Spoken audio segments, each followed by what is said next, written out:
Guys हाम्रो यात्रा इटारीबाट सुरु भयो। यो सबै हाम्रो गाई दाजुभाइ छ च्यान डाँडा।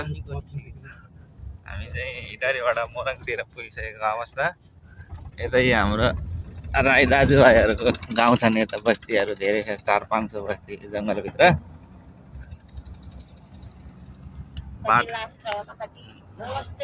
बाटो पनि बवाल बन्दैछ पूर्वतिरको बाटो।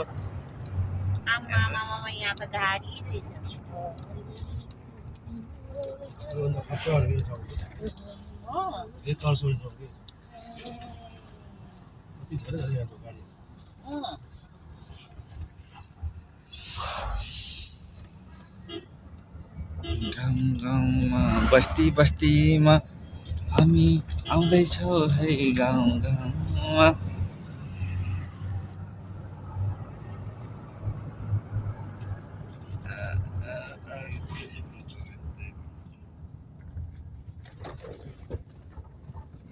मान्छे भोटे भएर मुतिर बसेछ।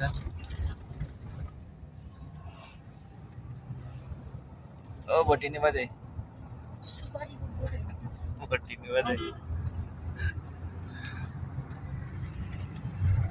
भोटिनी बजै हिँड्यो हामी मोरङ कटेर यतै जङ्गलै जङ्गल। जङ्गलै जङ्गल बाटो त बवाल भन्दैछ गाइस, आउनुपर्छ है घुम्नलाई। सबैजना नेपाली दाजुभाइहरूले आफ्नै ठाउँ हो।